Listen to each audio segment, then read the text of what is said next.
RDC est une et indivisible. De la population et de tout le monde, c'est qu'il faut tout arrêter pour faire face à cette situation.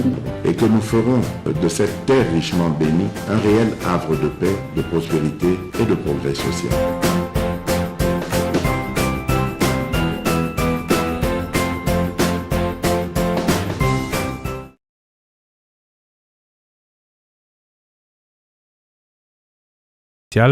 Vous annonciez d'ailleurs que vous alliez rencontrer tout le monde. Première question, l'avez-vous fait ? Merci de la question. Effectivement, quand je démarre officiellement, le gouvernement est investi le 27 juin 2022. L'un de nos objectifs, c'est rassurer ou en tout cas confirmer, consolider la cohésion provinciale. C'est une condition sans laquelle je pense qu'on n'aurait pas pu parler de développement ni d'avancement de la province. La cohésion provinciale en elle-même, ce n'était pas forcément le fait de rencontrer tout le monde, mais en tout cas être en contact avec chacun et lancer des passerelles pour rester en communication avec tous les acteurs politiques, prendre en considération leur point de vue pour faire avancer la province.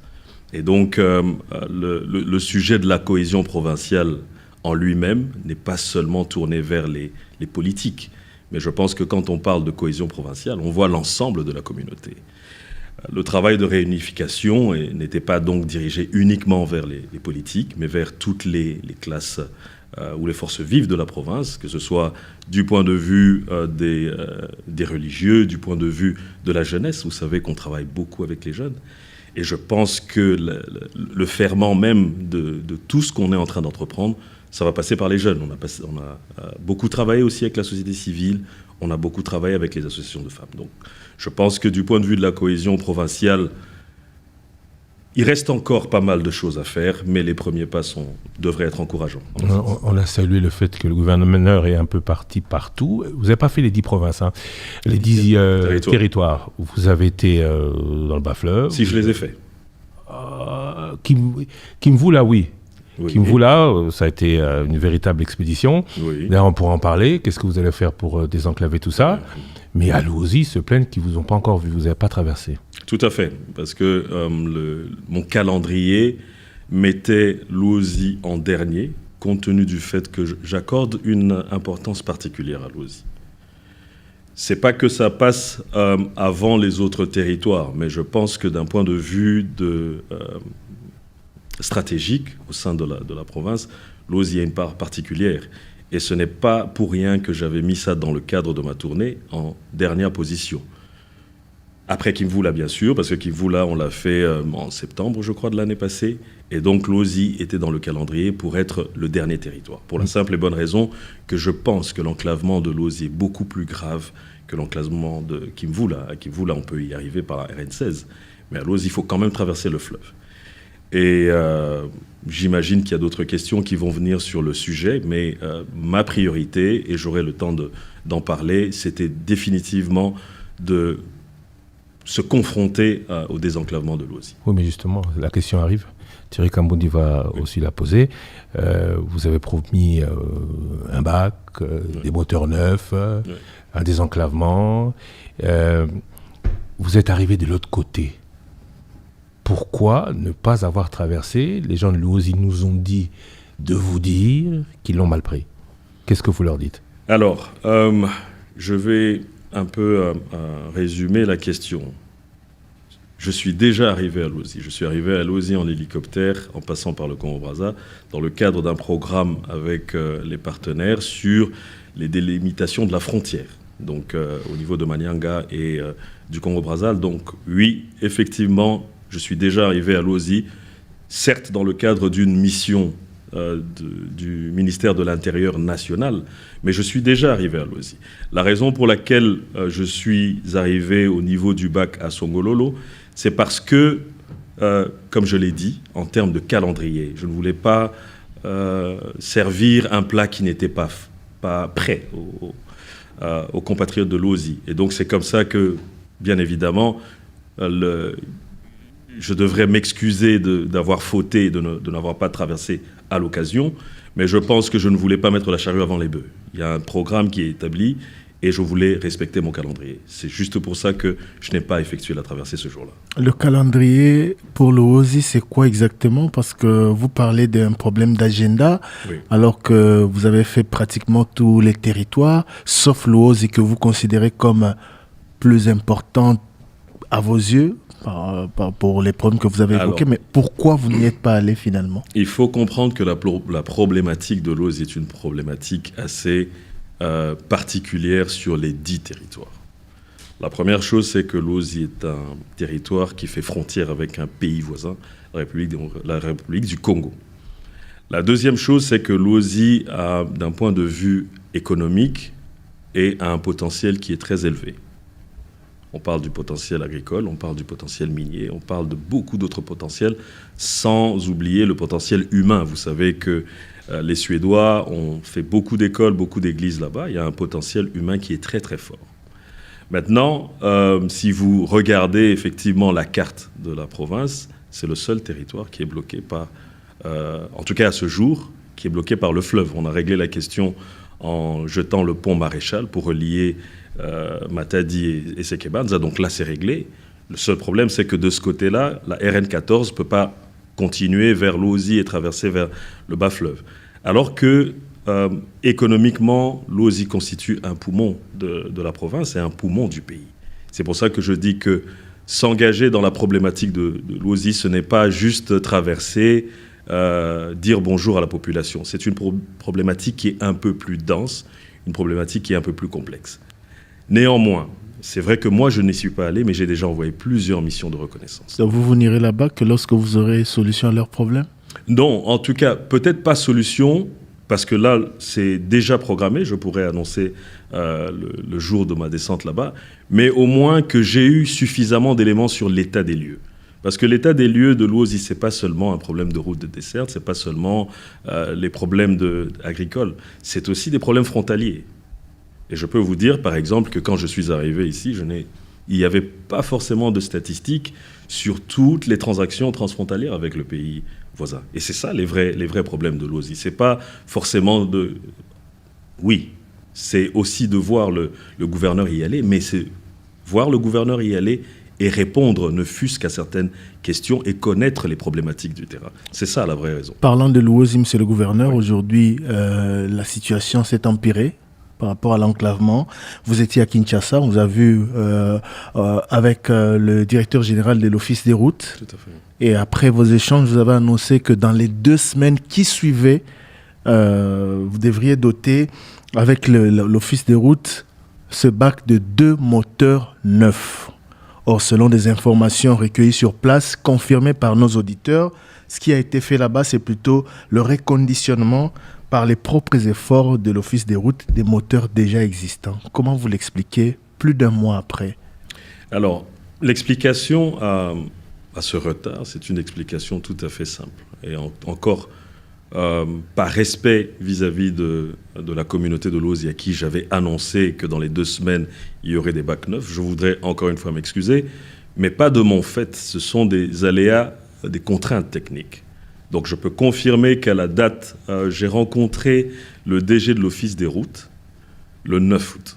Et le 10 août, j'étais de passage à Songololo pour rassurer la population. Et je vous confirme que à cette date-là, la commande était passée, puisque la commande devait passer par Chani Metal, pour recevoir 2 moteurs neufs et remettre le bac en circulation. Dans les 2 semaines? Recevoir 2 moteurs neufs en 2 semaines? Là, encore une fois, peut-être que j'ai été trahi par les informations qui m'ont été données. Je ne suis pas technicien, donc si j'arrive quelque part et que je pose la question aux techniciens, notamment, je n'ai pas envie de jeter l'opprobre sur le DG de l'Office des routes? Non, qui lui aussi a fait... Qui vous a induit en erreur? Non, je ne dirais pas qu'il a induit en erreur, mais peut-être que lui-même a eu une information qui n'était pas avérée. Il est technicien. Si vous dites que vous ne l'êtes pas, lui au moins il est censé le savoir. Mais en tout cas, quand nous avons évoqué le sujet, j'ai cru comprendre que les moteurs étaient disponibles à Chani Metal et qu'il était juste question de les transférer après paiement. Il était juste question de les transférer et de les monter. C'est pour ça que le temps estimatif était de 2 à 3 semaines. Ce n'est que plus tard, quand je creuse et que je lui demande de nous faire un feedback qui nous dit qu'effectivement, il y a des pièces qui doivent venir de l'extérieur et qui sont en commande. Donc du coup, d'un point de vue technique, je pense qu'on se retrouve un peu à la merci de la technique et qui veut que si on passe une commande, il faut attendre les délais. Mais entre-temps, on n'est pas resté les bras croisés parce que pendant que l'Office des routes passait la commande pour des moteurs neufs, ils ont quand même pris soin d'envoyer des techniciens pour reconditionner le bac. Parce que l'objectif, c'était de rétablir le trafic assez vite, tout en en continuant d'utiliser un bac de secours, qui est un bac de 15 tonnes, qui lui permet la traversée des passagers. Donc ça, elle n'a pas été interrompue. Au stade actuel, nous parlons donc du bac existant qui est de nouveau en circulation, certes avec des moteurs reconditionnés, mais la traversée est de nouveau effective. Nous parlons d'un bac de secours de 15 tonnes qui peut toujours suppléer, et nous parlons et nous confirmons une commande de 2 moteurs neufs. Qui arrive quand Je ne voudrais pas me lancer sur cette diatribe de nouveau. Je préfère que vous puissiez poser la question directement aux intéressés, notamment à l'Office des routes, pour que cette fois-ci, cela les engage. Mais le gouvernement provincial, lui, a fait le nécessaire, en fait. Puisque la commande est passée, donc nous attendons juste maintenant la livraison et le montage. Est-ce que vous comprenez la déception de la population qui vous a vu le 10 août? C'est vrai que vous étiez de l'autre côté à Kimbembo, je crois, qui vous a vu annoncer que ça va arriver dans les 2 ou 3 prochaines semaines, mais qui par la suite n'a plus eu du tout de nouvelles de son chef. Je peux comprendre. Je peux comprendre la déception. Et encore une fois, je m'en excuse. Ce n'est pas un manque de respect, ni, je vais dire, de l'étourdissement ou quoi que ce soit de la part de l'exécutif, ou encore moins de l'organe technique. Mais nous sommes devant une contrainte technique.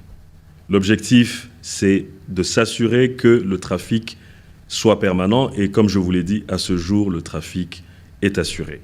Maintenant, la question du désenclavement de l'OSI ne repose pas que sur la question du bac, et j'aurai peut-être l'occasion d'entrer dans les détails sur cette question particulière. On a annoncé en début d'émission qu'on allait parler cohésion provinciale. Vous avez dit pas politique, vous ne deviez pas forcément rencontrer les politiques, mais au cours de cette année, je n'en doute pas, mais au cours de cette année, il y a eu aussi des problèmes politiques. Ouais. Quand vous êtes arrivé, vous avez réussi à avoir une belle majorité, notamment, je ne sais pas s'il avait voté, il ne l'a pas dit, mais le président de l'Assemblée provinciale, Jean-Claude Wemba, semblait se satisfaire de vous voir gouverneur. Aujourd'hui, il n'est plus. Comment est-ce que vous expliquez ce départ? Qu'est-ce qu'il y a eu entre vous? Alors, je pense que la question des a priori ou les questions individuelles ne sont pas forcément dans le débat. Ici, nous parlons d'une assemblée provinciale de 41 députés. Et lorsqu'on parle de l'assemblée provinciale, c'est le point de vue des 41 députés qui est mis en compte. C'est ça qui doit être pris en compte. Sur la question des relations avec l'honorable Wemba, je pense qu'entre moi et lui, c'est vrai que ce n'est pas un copain comme cochon, mais je pense que nous avons des relations tout à fait amicales et cordiales. En tout cas, le respect est mutuel. Maintenant, par rapport à ce qui se passe à l'Assemblée provinciale, je crois que vous avez bien suivi le déroulement. Il s'agissait d'un retrait de confiance de 30 députés vis-à-vis du président de l'Assemblée provinciale. Maintenant, ce n'est pas un débat d'individus, c'est un débat d'idées. Je pense que pour des raisons qui leur sont propres, ils ont estimé que le président de l'époque ne correspondait plus au profil qu'ils recherchaient. La coïncidence du calendrier, c'est quand même juste au moment où il vous reprochait un certain nombre de choses, oui. Juste au moment où il s'attaquait à votre gestion, que ces députés, c'est juste à ce moment-là que les députés l'ont désavoué en quelque sorte, ou l'ont poussé à la démission. Tout à fait. On va dire coïncidence heureuse. Mais encore une fois, on parle de démocratie. La démocratie a ses règles. Ça veut dire que, de manière tout à fait simple, on ne peut pas être dans une assemblée provinciale majoritairement de la présidence, ou en tout cas de la majorité présidentielle, avec à sa tête un président qui, lui, ne l'est pas. Donc forcément, À partir du moment où il commence à avoir une divergence politique entre la majorité présidentielle et son président, il n'y a Donc pas... c'est une décision politique qu'il a fait partir de Non. l'exécutif. Ce sont les députés qui ont probablement estimé, si la démarche était juste, croyez-moi, que si la démarche était fondée du moins, les députés sont des gens respectables. Ce sont des personnes qui sont tout à fait respectables. Et si cette démarche-là était fondée, je pense que vous aurez vu qu'elle serait arrivée à son terme. Mais comme moi, vous avez suivi le déroulement que dès le début, les députés n'étaient pas forcément d'accord avec cette approche-là. Il semble vous en vouloir, monsieur le gouverneur. Je ne l'ai pas encore vu entre-temps, mais sinon, vous savez, dans la vie... Selon ces déclarations dans la presse, c'est vous qui êtes derrière ces députés. Bon, c'est aussi une façon de voir les choses, mais après, nous sommes en train de parler d'une majorité. Donc, comme ça a été évoqué au début, j'ai été élu avec 33 voix. Et donc, si vous faites 33 sur 41, il y a quand même une majorité de députés qui ont estimé que mon profil correspondait à ce qu'ils recherchaient. Cette majorité doit absolument, les yeux fermés, être derrière vous, même lorsqu'elle vous reproche un certain nombre de choses? Non, il s'agit d'une question. Une question orale n'engage pas l'Assemblée. Il faut bien qu'on soit... Vous parlez d'une majorité des députés. Mais juste une question. Il faut qu'on soit clair. Une question orale n'engage pas l'ensemble des députés. Une question orale engage le député qui la soumet à l'Assemblée. Et c'est à l'Assemblée d'apprécier, de juger. Ce n'est pas pour rien qu'il y a des votes et qu'il faut s'exprimer. C'est un point de vue d'un député versus le point de vue de la majorité. Et si la majorité n'est pas d'accord, et encore que, dans le cas précis, la majorité s'exprime avant. Ça veut dire que la majorité s'exprime a priori. Il y a 30 députés qui signent pour retirer leur confiance. Mais ce n'est pas tout. Avant, d'ailleurs, là c'est un épisode qui suit. Lorsque la question orale est soumise à l'Assemblée, elle est passée par le bureau d'études. Le bureau d'études, c'est l'organe technique du bureau de l'Assemblée qui analyse notamment toutes les questions dans le fond et dans la forme. Donc lorsque la question orale est soumise au niveau du bureau de l'Assemblée provinciale, logiquement, le bureau de l'Assemblée provinciale la transmet au bureau d'études. Le bureau d'études qui s'est prononcé à 2 reprises, notamment une première fois où le bureau d'études estime qu'il y a des vices dans le fond et dans la forme. Le bureau d'études fait ses observations et l'envoie au bureau de l'Assemblée pour que l'auteur de la question écrite la reformule en fonction des observations. Et c'est ce qui a été fait. Non, puisque la deuxième fois qu'elle revient, le bureau d'études estime que les observations n'ont pas été prises en compte et donc elle estime que la question est caduque. Donc ce n'est même pas une question qui est arrivée au niveau de l'Assemblée. Rien qu'au niveau de la recevabilité de la question, elle a été déboutée. Donc vous voyez bien qu'après un épisode comme ça, les députés, je ne parle pas à leur place, mais les honorables ont le droit de se poser des questions, finalement, comment est gérée leur assemblée. Si de telles questions peuvent passer au niveau du bureau, et le bureau ne voit pas ou ne fait pas des remarques, parce que le bureau avait quand même donné son aval, c'est normal que les députés se posent des questions. Sur le président uniquement, pas sur le bureau dans son intégralité? Je ne vais pas revenir sur les épisodes, mais je pense que vous avez suivi tous les échanges épistolaires qui ont suivi, parce que le président s'était prononcé avant l'avis du bureau, ce qui est déjà une entorse. Le président, sur cette question, s'est prononcé avant l'avis du bureau et avant l'avis du bureau d'études. Alors, dans ces conditions-là, moi, j'aurais été député, parce que l'une des choses, justement, que certains honorables ont reproché, c'était qu'on parle à leur place. Donc, la suite, ça engage les députés, les honorables députés de la province du Congo central, que je salue et que je respecte en passant, mais cela n'a rien à voir avec ma personne. La question orale était du député Guilain Panzou. Oui, si mes souvenirs sont bons. Sur la gestion du gouvernement provincial. Oui. Le fait d'avoir tout écarté enlève même le sujet de toute discussion. Vous êtes, tout à l'heure, vous avez dit une coïncidence heureuse. Vous êtes satisfait qu'on n'en parle plus? Qu'on n'en parle plus? Qu'on ne parle plus de ce sujet. En droit, ils disent que le fond, non, la forme corrompt le fond. Et il y a plusieurs adages en français qui le disent que ce qui est mal formulé n'est pas bien conçu. Et donc, l'occasion pour moi de pouvoir m'exprimer ou en tout cas m'expliquer sur ma bonne gouvernance, elle était attendue et j'aurais bien aimé m'expliquer sur ma gouvernance. Et encore une fois, avant même que je n'ai eu l'occasion de le faire, vous avez suivi le comité interbailleur qui est passé par ici et qui a félicité l'exécutif de la province du Congo central en disant qu'il s'agissait même d'un modèle de gestion pour l'ensemble des 26 provinces de la province. Et ça ne s'est pas arrêté là. Vous avez également suivi que récemment, j'ai été reçu par l'inspecteur chef de service qui, après une mission de 2 ans, a estimé que les résultats de la mission faisaient qu'ils étaient satisfaits des conclusions et qu'ils prenaient la décision de relever leur mission. Donc, en termes de gouvernance, tout va bien.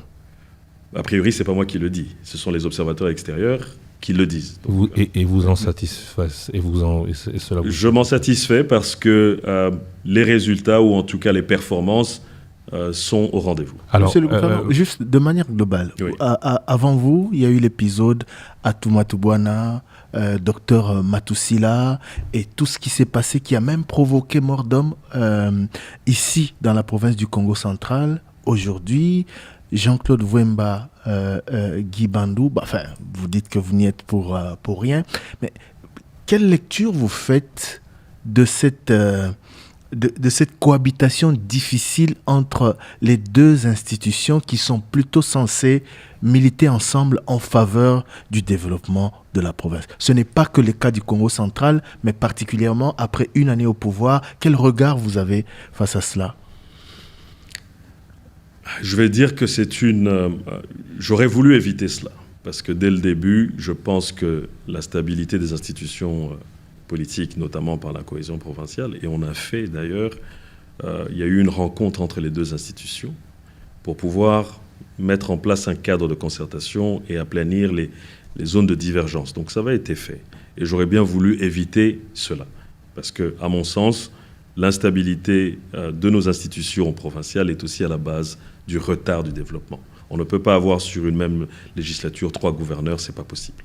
Parce qu'on ne peut pas alors en ce moment-là implémenter son plan d'action. La lecture que je fais, c'est qu'effectivement, et ça c'est le chef de l'État en a parlé lors d'une de ses interventions, sur le mode de gestion des provinces. Parce que je pense que ce déséquilibre, ou en tout cas cette fragilité des institutions provinciales, notamment des exécutifs provinciaux, pourrait être aussi à la base du fait qu'on n'arrive pas à implémenter les programmes. Et ça n'aide pas forcément le développement ni des provinces ni du pays, parce qu'on est dans un éternel recommencement à chaque fois. Et voilà, j'aurais voulu que les choses se passent beaucoup mieux, mais voilà, on est dans une autre situation. Parlons de sécurité. Kulungongo, Songololo.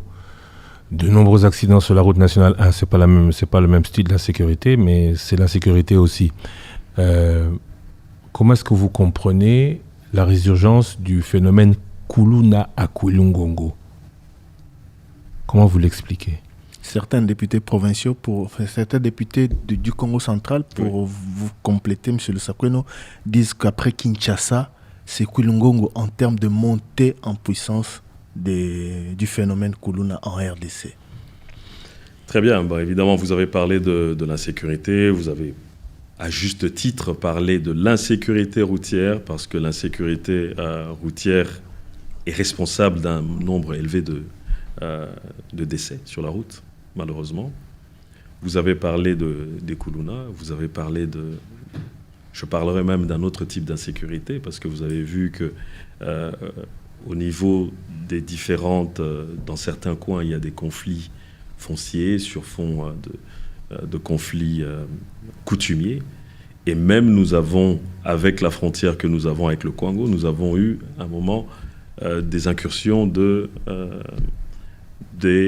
phénomène des Mobondo. Donc l'insécurité au niveau du Congo central, elle est effectivement multiforme. Et c'est un des chantiers les plus importants. Je suis tout à fait d'accord avec vous et c'est pour ça que nous y travaillons. Qu'est-ce que vous faites concrètement? Dès que nous sommes arrivés, je vais circonscrire un peu le contexte sécuritaire.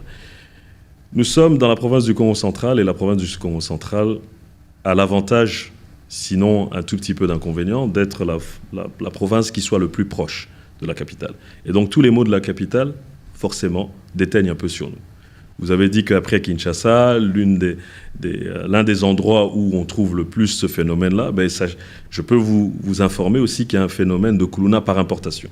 C'est-à-dire que tous les criminels que nous avons au Congo central ne sont pas forcément du Congo central. Mais ça saute Kassangoulou, ça saute Sonabata, ça saute Madimba, ça saute Kassangoulou, ça saute ça n'a pas sauté. Je peux vous dire que malheureusement, aucune de nos grandes cités n'est épargnée par ce phénomène-là. Maintenant, il est évident qu'à Kwilungongo, ce phénomène a trouvé un terreau favorable.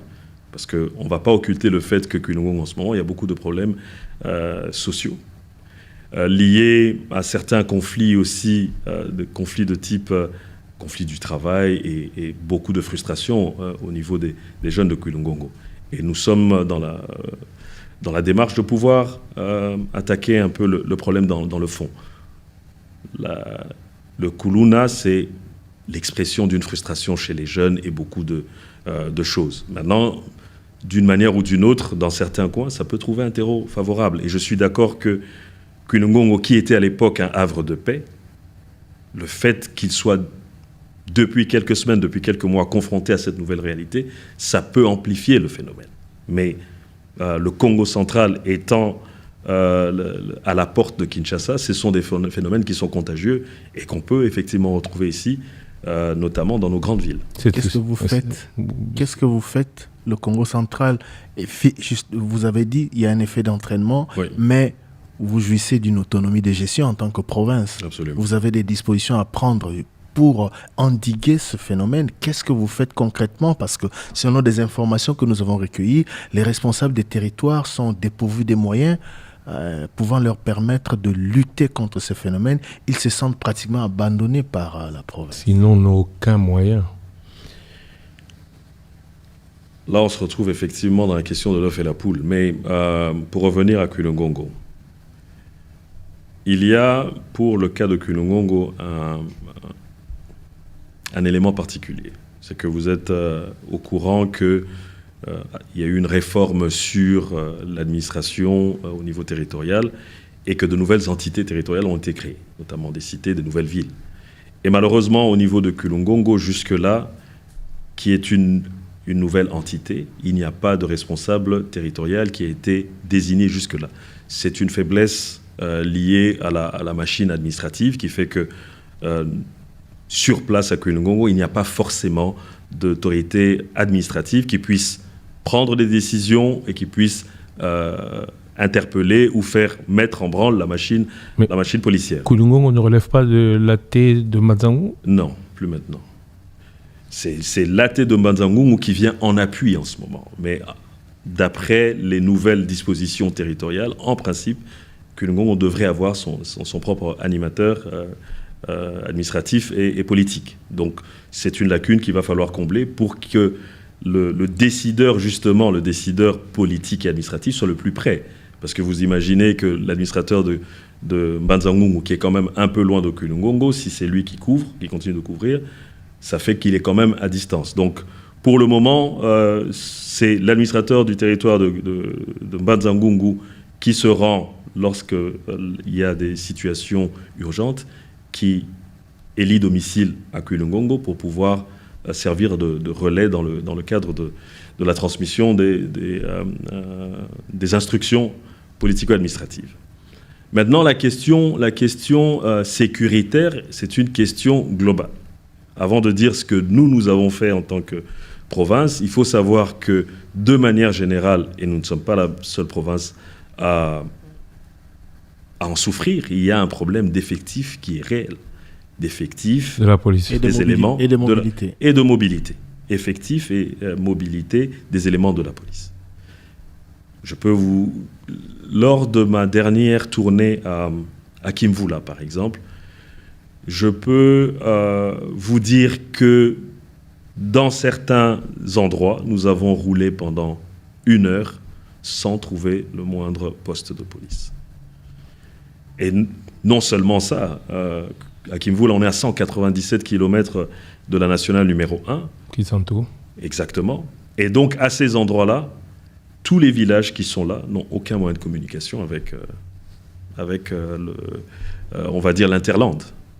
Donc, la question de l'effectif, la question de la communication, la question des moyens qui sont mis à la disposition de la police est une question réelle.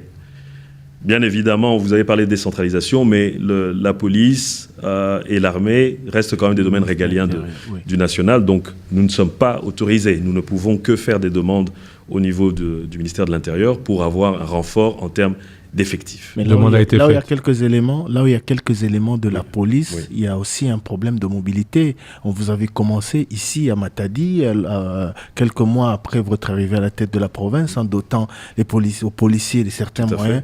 Je suis content que vous vous en souveniez, en tout cas. Nous y étions. Voilà, parce que vous avez posé la question, qu'est-ce qu'on a fait depuis qu'on est arrivé? Il y a eu quand même 39 véhicules qui ont été donnés ce jour-là. Je m'en souviens, mais je suis resté sur ma soif, d'autant plus que je pensais que l'élan allait se poursuivre et gagner d'autres territoires, surtout qui avaient des problèmes. On était à Mwanda. Il a fallu l'intervention du président de la République pour que la police de Mwanda soit dotée de 2 jeeps. Absolument. Ici, le gouverneur l'a fait et avait promis d'aller au-delà de Matadi, mais jusque-là, rien. Je suis d'accord avec vous, mais Rome ne s'est pas fait en un jour. Donc, je pense qu'il y a des étapes à suivre.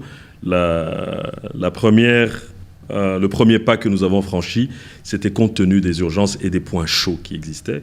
Et vous avez bien mentionné les endroits qui ont été les premiers bénéficiaires de ce lot-là, notamment la sécurisation de la nation numéro 1. Vous savez qu'à l'époque, le phénomène de coupeurs de route était devenu tellement grave qu'il fallait trouver une solution rapidement. Il existe encore du côté de Songololo? On nous a dit d'arriver, parce qu'on a quitté nous Kinshasa hier, directement après l'émission. D'ailleurs, votre monsieur Dani Bavouidi, votre conseiller en communication, nous a dit d'arriver, de passer avant 22h. Avant 22h? Oui, c'était juste pour vous permettre de profiter du paysage. Mais je peux vous confirmer qu'aujourd'hui... Il n'y a plus de coupeurs de route. Non. Après, les épiphénomènes, ça peut exister. Qu'on soit à Londres, qu'on soit en Australie ou quoi que ce soit. Faire une mauvaise rencontre, ça peut se faire. Donc, mais d'un point de vue statistique aujourd'hui, je peux vous dire que c'est un phénomène qui est devenu assez rare. Donc coupure de route Songololo n'existe plus. Par contre, accident, recrudescence forte. Alors, puisqu'on a bonne mémoire, je me rappelle que lors de notre première interview, édition spéciale, il y a presque 1 an, nous étions venus ici à Matadi, que vous nous aviez promis beaucoup de choses sur cette route nationale. Absolument. On a vu un début de quelque chose à Kenge, mais l'entrée dans Matadi est toujours très compliquée avec les camions qui s'entassent pour rentrer ou pour sortir de la ville. 2 voitures par district, on dit, par territoire. Non, 2 à 4 voitures sur la route entre Kinshasa et Matadi, de police. Pas de signalisation. Vous disiez que cela revenait aux obligations, c'était une obligation du péage. Tout à fait. Du concessionnaire, oui. La route, on voit ça et là quelques travaux, mais ça laisse à désirer. Qu'est-ce qui s'est passé? Est-ce que vous ne comprenez pas que ces accidents se multiplient au regard de ce qu'on vient de dire? Alors, et je suis heureux que l'on aboutisse à ce sujet, parce que c'est l'une de nos priorités en ce moment. Et il est dommage, tout à fait dramatique, de considérer qu'on peut avoir des moyennes à 5 morts, avec des pics même de 20 morts. Par jour. On est en train de parler de jours ici. Les statistiques sont actuellement complètement effrayantes. Mais je n'ai pas envie de faire peur. C'est juste que, aujourd'hui, vous avez énoncé un certain nombre de causes. Il y a les causes qui sont liées aux facteurs humains, il y a les causes qui sont liées au matériel roulant, et il y a les causes liées à l'état de la route. Ça, ce sont les grands facteurs liés ou accidentogènes sur la nationale numéro 1. Et au non-respect du code de la route par les usagers. Ça, c'est les facteurs humains. Et effectivement, toutes les mesures que nous avions promises sont en chantier. Je n'ai pas envie de donner de date, mais il est très probable que dans les semaines qui viennent, vous puissiez effectivement voir un certain nombre de mesures. Telles que De manière tout à fait claire. des lignes sur la route, un minimum, pour savoir quand on est à droite, quand on est à gauche? Oui, c'est un minimum, mais je vais vous énoncer quelques mesures. Ce n'est pas pour vouloir faire des effets de pub ou quoi que ce soit. On est en train de parler de la vie de nos concitoyens et c'est un sujet qui est pris très au sérieux. Qui est pris très au sérieux et les facteurs sont multiples. Vous voyez le nombre de fois où on a eu des camions-citernes transportant des produits inflammables, faire des accidents et faire des blessés graves jusqu'à des morts. Et donc c'est une problématique qui est prise très sérieusement. Mais pour faire court, il y a, comme je le disais de manière systématique, il y a trois grands facteurs. Les facteurs humains, vous l'avez dit, l'indiscipline, l'excès de vitesse, la conduite en état d'ébriété, la fatigue. Ça, ce sont les facteurs humains qui sont à la base des accidents. Ces facteurs humains peuvent être contrôlés. Ce sont des facteurs qui sont évitables. Et bien évidemment, pour pouvoir les contrôler, il faut mettre une brigade pour surveiller. Récemment, avec une équipe de partenaires, vous avez vu qu'on a fait des tests pour voir les radars pour détecter les excès de vitesse.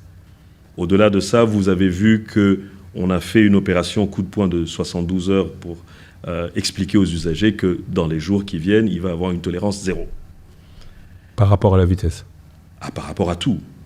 Par rapport à tout. Je vous donne un petit exemple, mais très très simple.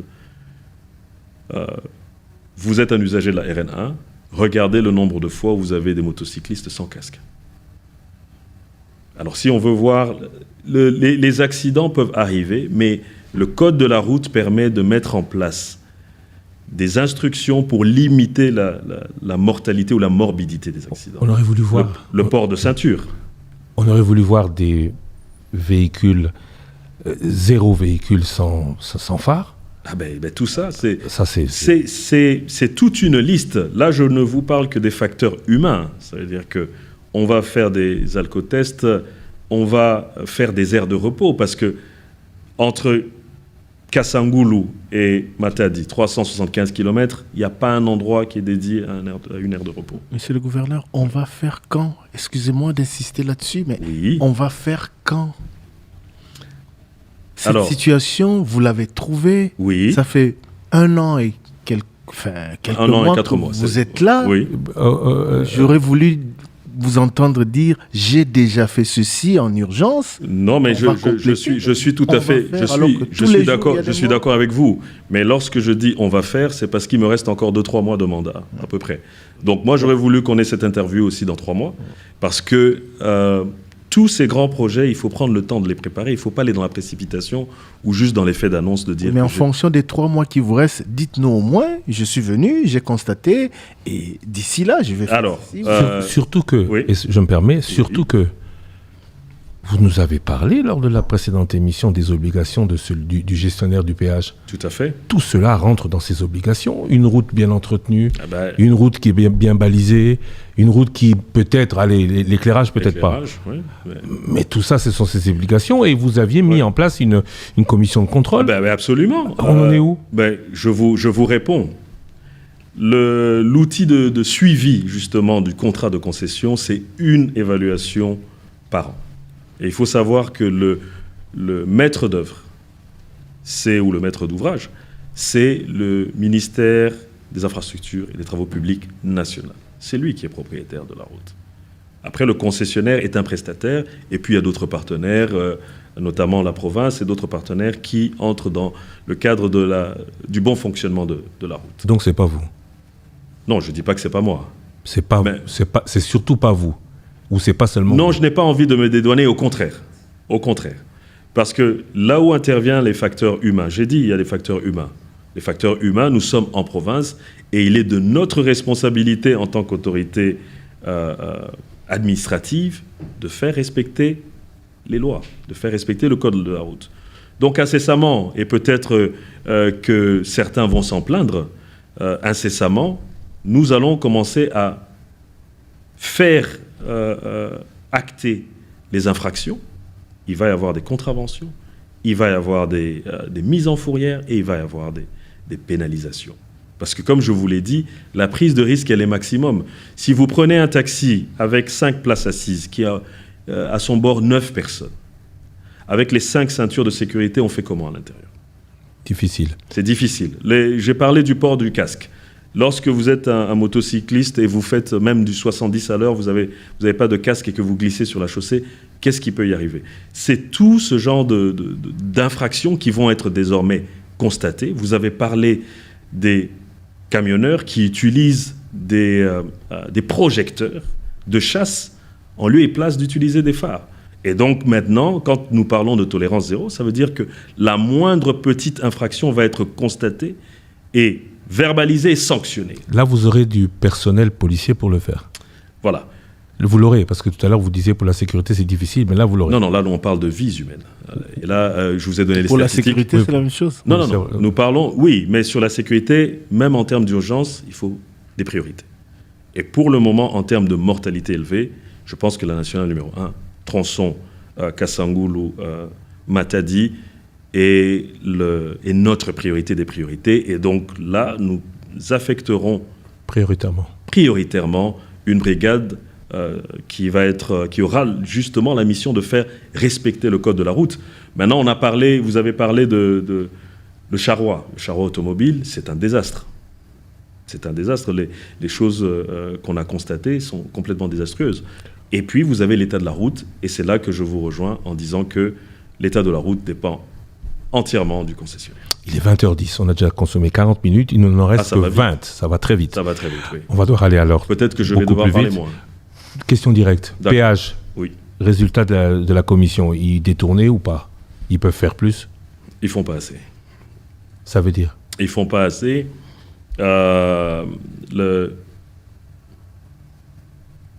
L'une des raisons qui font justement que je suis allé moi-même participer, parce que généralement le gouverneur n'est pas tenu de participer à la réunion d'évaluation.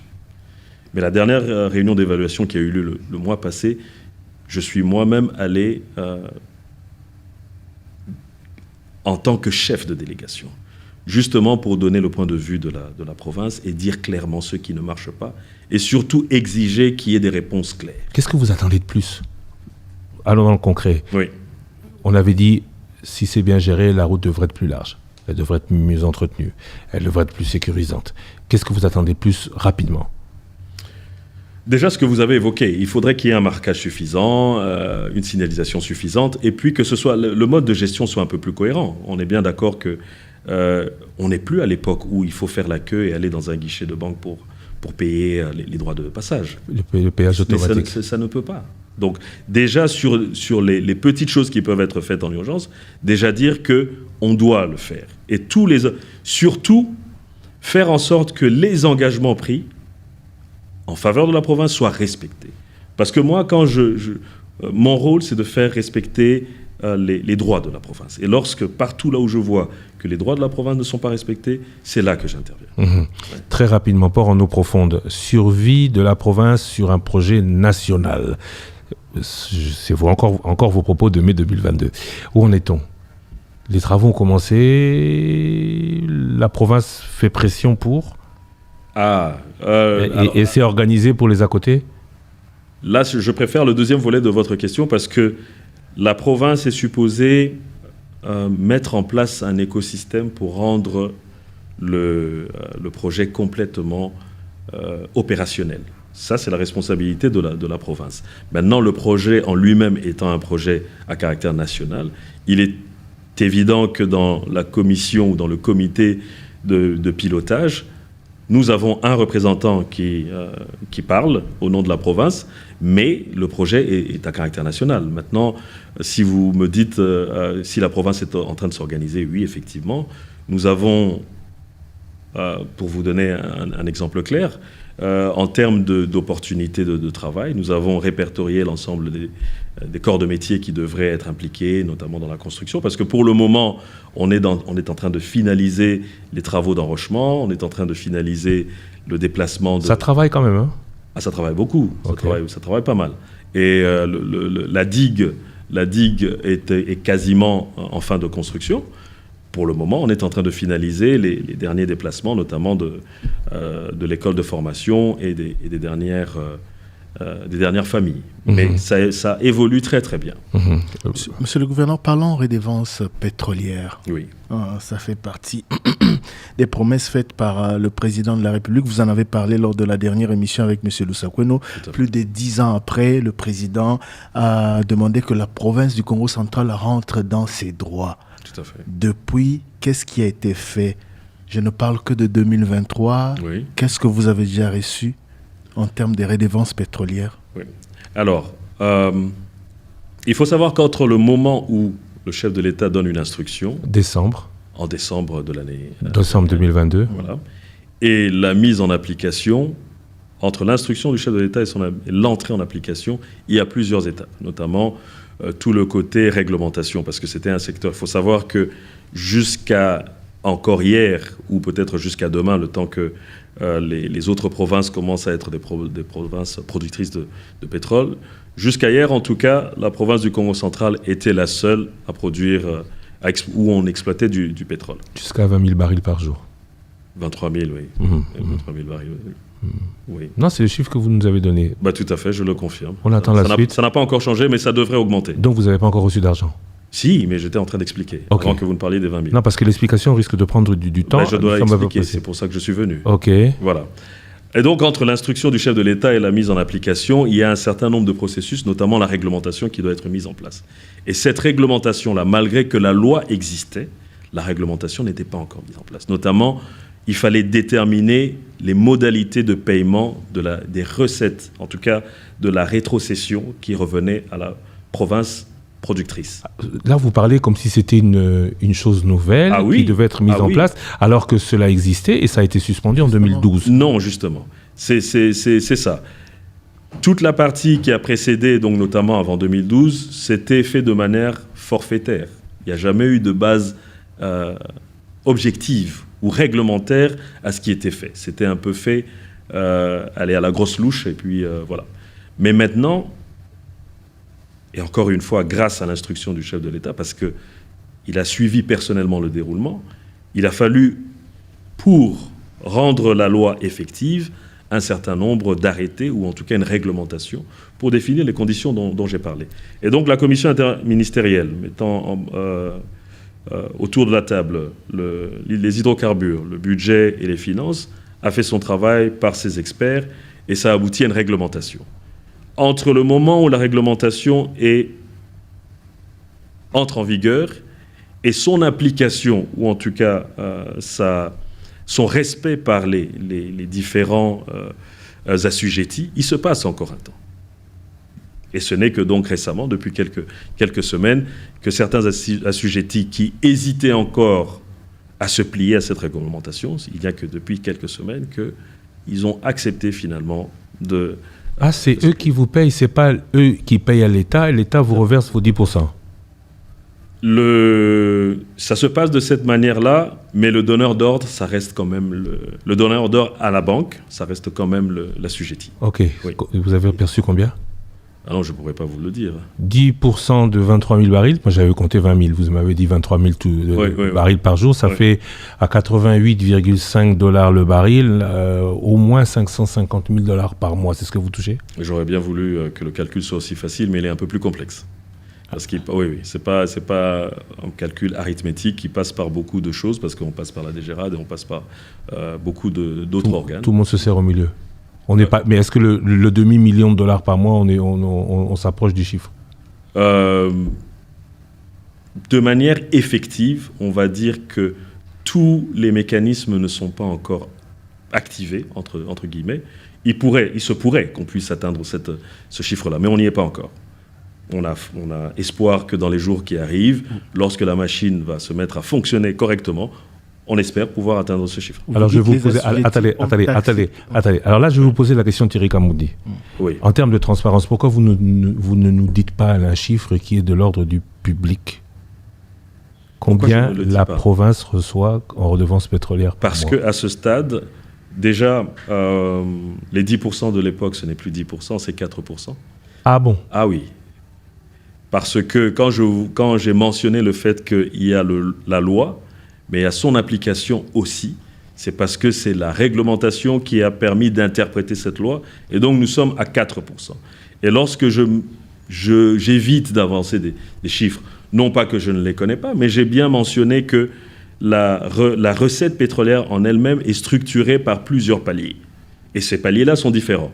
Et elle vient à peine de commencer. Donc, il y a des paliers qui ne sont pas encore activés. Disons 200 000 $ par mois. Oui, par là. Pour le moment, en tout cas. Mais ça devrait augmenter parce que, déjà, du fait qu'il y a des nouveaux blocs pétroliers qui ont été attribués, donc nous espérons que la production en elle-même va augmenter. Et si la production nationale augmente, définitivement, la quote-part de la province aussi augmentera. Juste pour clôturer ce chapitre, peut-être, vous dites les assujettis ont accepté de payer. Tout à fait. Ils devraient accepter ou ils devaient se soumettre à la loi? Ben écoutez, je pense que, et ça je le dis en tant que gouverneur de province du Congo central, j'ai remarqué que beaucoup d'assujettis de la province se sont comportés un peu de manière cavalière jusque-là. Et donc maintenant, nous sommes en train de les remettre à l'ordre. Parce que, comme vous le dites, et je pèse mes mots quand j'ai parlé d'accepter, parce que nous étions au bord de la contrainte, pour certains, qui estimaient que jusque-là, ils ne devaient rien à la province. Et maintenant, c'est rétabli. Les choses sont rétablies, que désormais, tous les assujettis qui doivent quelque chose à la province, eh ben, ils doivent se conformer à la loi. J'espère qu'il y en a certains qui payent parce que vous avez beaucoup de problèmes à gérer et vous avez besoin de moyens pour mener votre politique. Alors parlons de ces moyens, faible perception des recettes, difficultés financières certaines. Le Congo central peut-il assumer son désir de développement? C'était sujet d'une émission, pas avec vous, avec votre ministre des Finances, M. Babi Vangou Kesongo. C'était le 28 juillet 2023. On avait parlé notamment financement de l'État central des frais de fonctionnement. On n'a pas beaucoup avancé. Investissement? On n'a pas beaucoup avancé.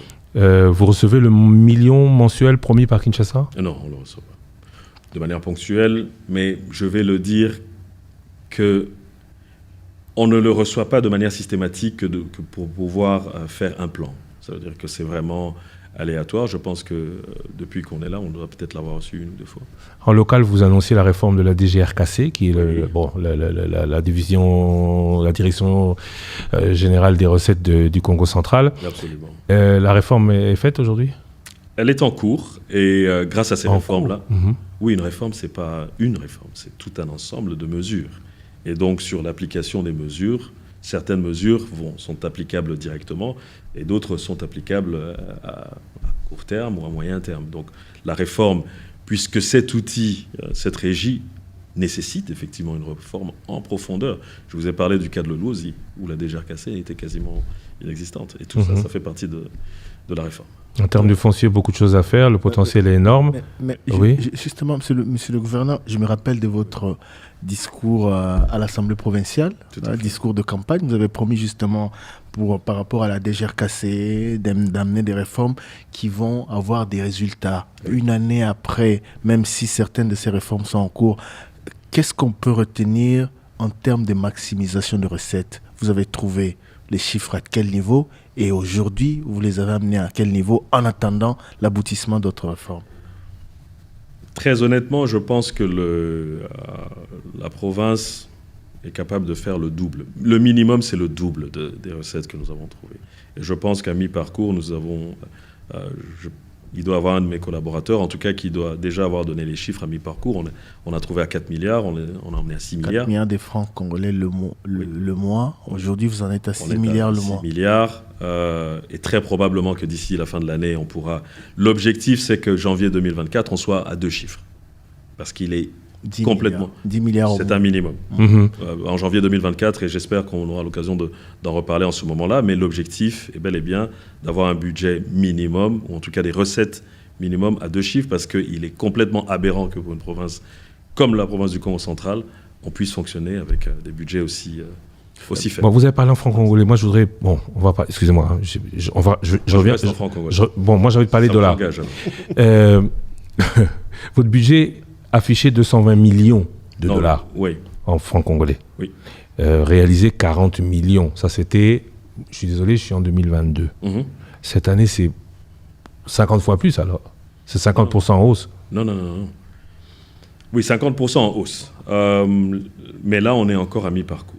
Donc, je vais vous donner les chiffres de la clôture de l'année dernière. Et c'est ça la difficulté de matérialiser le programme. Parce que le budget de la province, la fois passée, on en a amplement parlé, il est structuré à 75% par des apports extérieurs et 25% par des apports intérieurs. 75%. 75 versus 25. Qui ne viennent qu'à compte-gouttes. Oui, parce que les 75%, ça fait partie de... On a dedans la rétrocession du national et on a aussi l'appui des partenaires techniques et financiers. Et donc, avec 25%, il est impossible que la province soit suffisamment résiliente pour parler de développement. Donc, l'objectif, pour avoir un budget qui est plus ou moins résilient contre tous les autres facteurs, ce serait de monter la structuration, la part de la structuration de la province au moins à 35% dans le budget. Sinon 50, c'est possible. Sinon 50. Il y a, certaines provinces, vous voyez bien qu'elles se développent justement parce que dans leur équation, la part de la province est beaucoup plus importante. Parce qu'ils développent la perception de l'impôt foncier, l'impôt locatif, impôt sur la circulation des véhicules. Et beaucoup plus de secteurs encore. Encore. Oui. Moins de 2 ans d'un mandat terminé, vous auriez voulu qu'on retienne de votre action. Qu'est-ce que vous auriez voulu qu'on retienne de votre action de 18 mois? Vous nous avez répondu, infrastructure de développement à structurer, routes, rails, désenclavement des zones agricoles. Au bout de 18 mois, on pourra désenclaver les 5 zones économiques qui sont connues. Ça, c'est ce que vous nous disiez. Qu'est-ce qui a changé? Où a-t-on mieux cultivé? Très bien. Alors, là, on est dans le chapitre agriculture. Tout à fait. Il est important que cet exercice, on puisse le faire beaucoup plus souvent, parce qu'effectivement, en 1 heure, il est difficile d'expliquer ce qui est en cours de réalisation. En tout cas, sur le domaine qui concerne l'agriculture, il est évident que dans nos zones agricoles qui sont identifiées, le type de culture, ou en tout cas la production, même si le potentiel existe, mais il n'est pas suffisant. Donc il faut passer à un autre type d'agriculture, notamment intensive.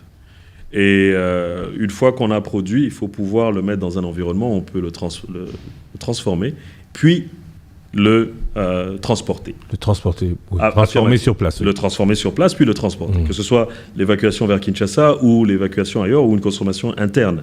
Maintenant, les différents projets qui sont en cours, et l'un des points qui est important, c'est la mise en place de zones économiques spéciales, spécifiques à l'agriculture. Parce que dans une zone économique spéciale, on peut justement attirer des prestataires ou des investissements uniquement tournés vers la production et la transformation des produits agricoles. Et nous sommes bien avancés. Nous sommes bien avancés parce que nous sommes déjà en contact avec l'Agence des zones économiques spéciales. Nous avons déjà eu plusieurs réunions avec eux. Et ici, localement, nous avons une commission de suivi de ce projet-là. Et nous espérons pouvoir mettre en place assez vite cette zone économique spéciale pour pouvoir attirer des investissements spécifiquement dans le domaine de l'agriculture. Vous avez parlé des routes de desserte agricole. Il est évident que grâce au programme du chef de l'État, notamment le PDL 145 sur son 2e volet, qui parle des routes de desserte agricole, la province devrait profiter de cela.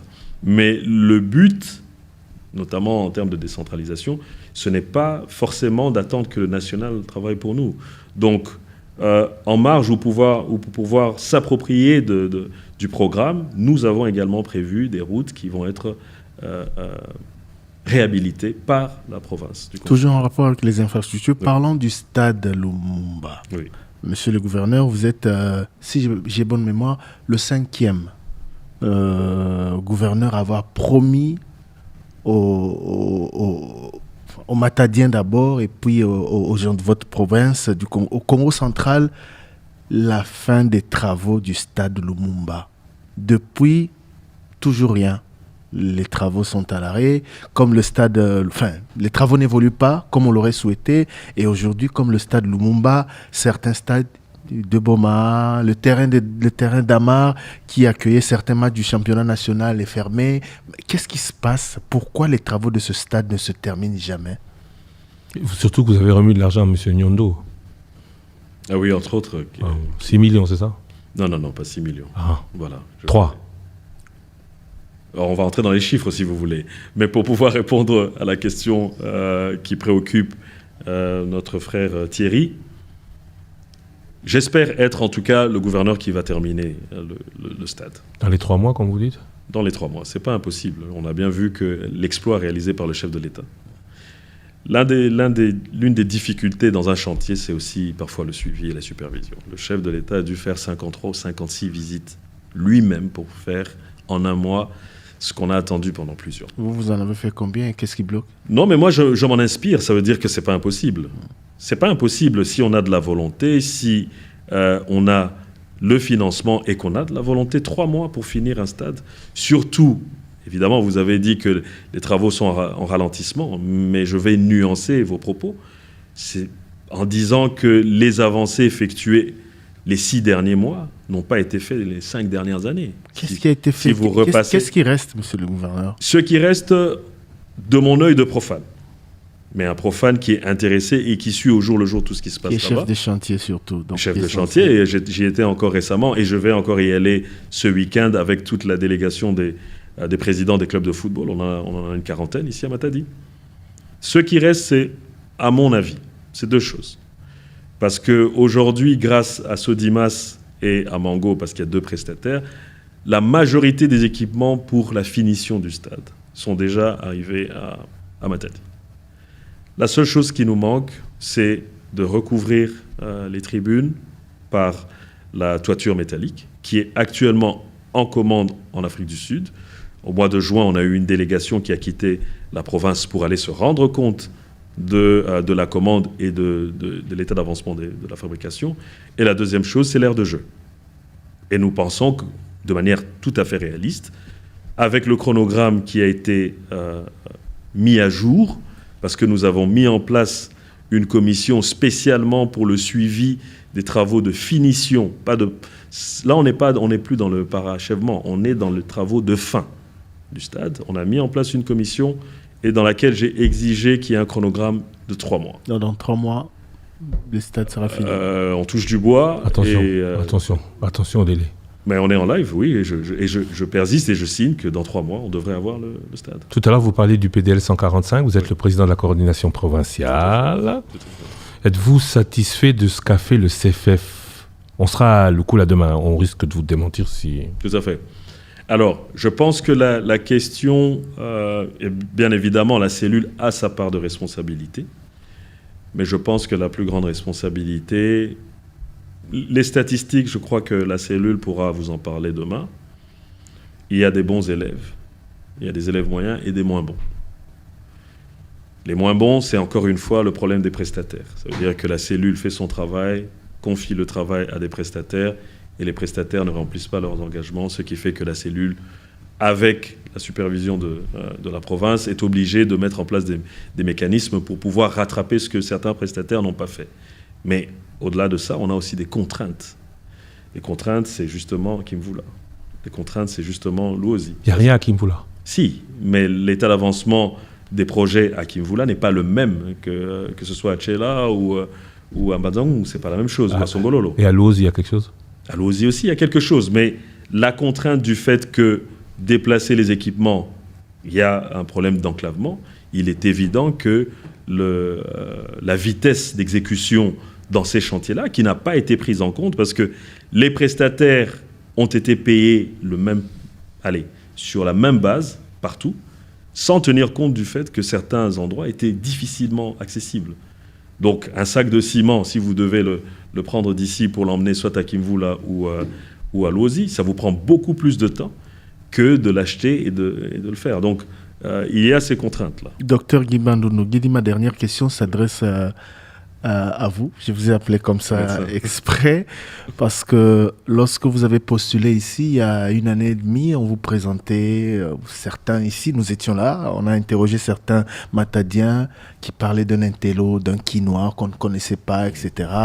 Aujourd'hui, 1 année et demie après, au terme de ces itinérances que vous avez réalisées, la province que vous gérez, est-ce que vous avez réussi à enlever de la tête des Matadiens et des habitants de votre province la conception qu'ils avaient de vous? Beaucoup vous ont même prêté une autre nationalité, etc.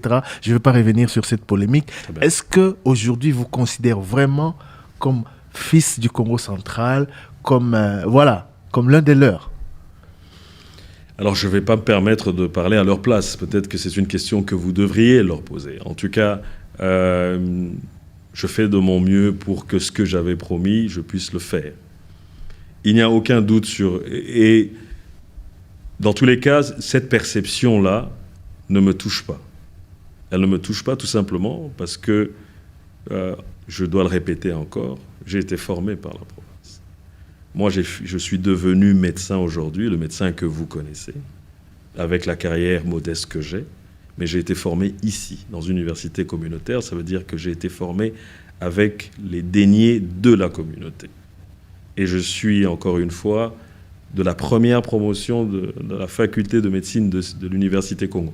Alors, je ne parle même pas de ma légitimité. Je n'ai pas besoin de me justifier. Beaucoup disent qu'ils ne vous connaissent toujours pas. Est-ce que ce n'est pas parce que c'est pas pour vous inciter à multiplier des descentes sur le terrain plutôt que de rester toujours l'intello, ce gouverneur qui ne mouille peut-être pas assez la chemise sur le terrain. Je crois que vous m'avez vu à moto en allant à Kindompolo. Mais justement, donc je pense que j'ai commencé par dire que vous avez fait les itinérances, oui. Mais apparemment le message ne passe pas. Non, mais il faut... Sauf à Lozi.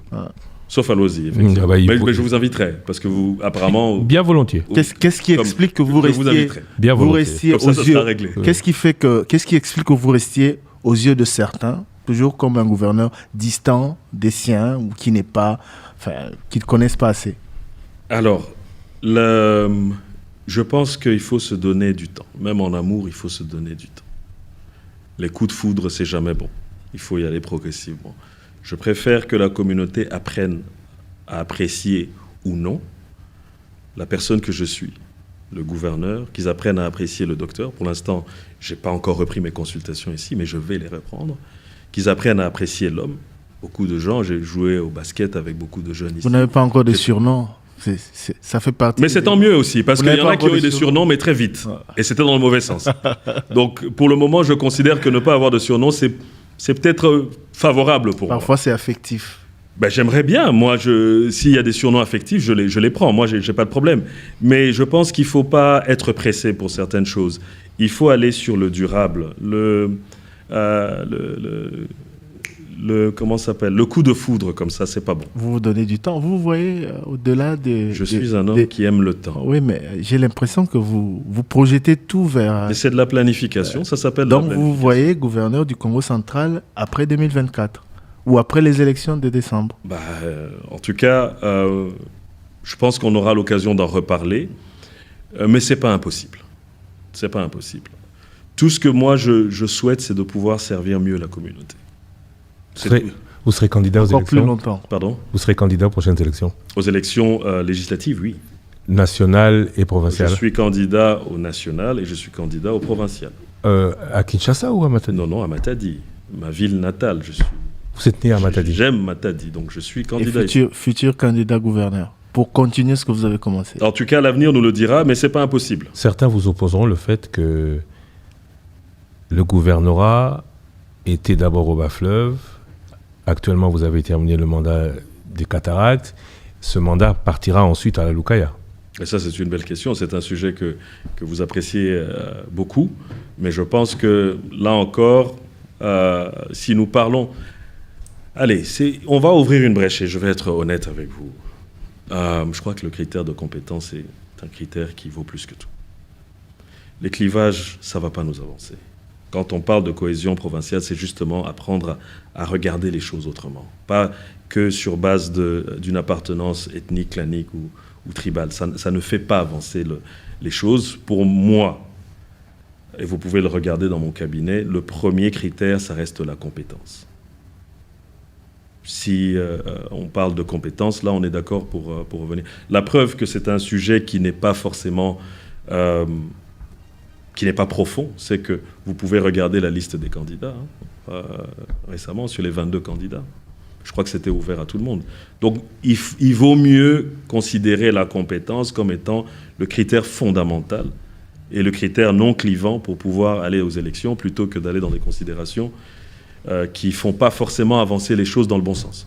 Là, vous avez touché Thierry Kamboudi, c'est ce pourquoi il milite aussi. Je l'ai touché. Je réserve ma position. Merci beaucoup, monsieur le gouverneur. C'est déjà fini? Oui, c'est déjà fini. 1h09. 1h09. Dernière question. Bah oui. La particularité du médecin, Thierry Kamboudi l'a rappelé tout à l'heure. La particularité du médecin que vous êtes, et selon vos propres dires, je me suis beaucoup inspiré de la précédente interview, de poser les bons diagnostics, absolument, de mettre en place les stratégies et de se donner les moyens de les appliquer. Alors, est-ce que vous avez posé les bons diagnostics, puisque aujourd'hui vous vous plaignez de ne pas avoir les moyens et donc de ne pas pouvoir mettre en place les stratégies? Non. Je pense que je vais nuancer.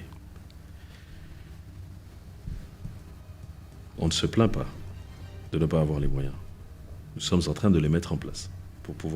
On est en train de se donner les moyens pour pouvoir réaliser nos objectifs, en passant par les stratégies, bien évidemment. Mais personne ne se plaint. Il est évident qu'aujourd'hui, au niveau de la rétrocession, il y a quelques mécanismes à faire. Vous avez vu que récemment, je suis allé à la caisse de péréquation.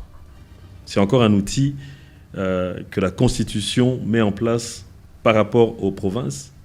Mais la caisse de péréquation, aujourd'hui, on n'en parle pas. Je suis allé 2 fois voir le DG de la caisse de péréquation. Et tenez-vous bien, le premier projet que j'ai introduit là-bas, parce qu'on n'est pas revenu sur l'OSI, c'est un projet qui concerne l'OSI.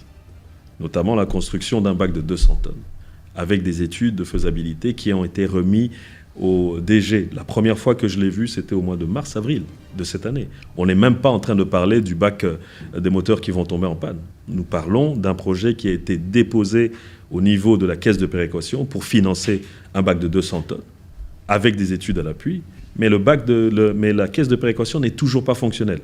Alors le problème, c'est que on se mord un peu la queue. L'État veut faire plus de bénéfices, mais ne veut pas investir dans les provinces. Alors que si l'État investit dans les provinces, notamment à travers la rétrocession, l'État gagne parce que ça rend les provinces un peu plus fortes, d'un point de vue de la mise en place de leur économie. Ça rend leur économie beaucoup plus forte. Et si les provinces ont des économies fortes, eh ben, l'économie nationale, je l'ai encore dit à la fois passée, la puissance économique du pays, c'est la résultante des puissances économiques des 26 provinces. Donc tant qu'on ne va pas permettre aux provinces d'aller jusqu'au maximum de leur potentiel, eh ben, on ne va pas avoir le maximum du potentiel du pays. Vous avez donc posé le bon diagnostic, mais vous êtes tombé sur un malade qui ne veut pas prendre les médicaments. Non, un malade qui n'a pas forcément les moyens de prendre les médicaments.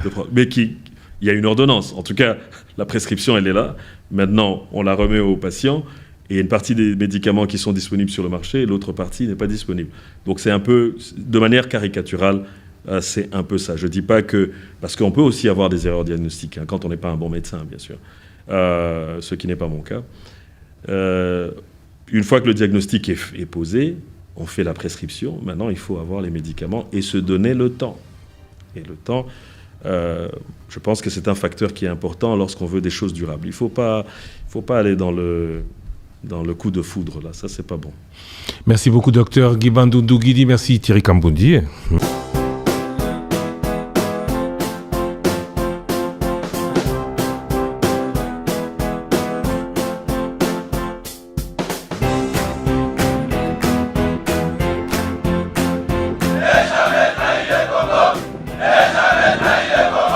La RDC est une et indivisible. Et la population de Toulon, c'était il faut tout arrêter pour faire face à cette situation. Et que nous ferons de cette terre richement bénie un réel havre de paix, de prospérité et de progrès social.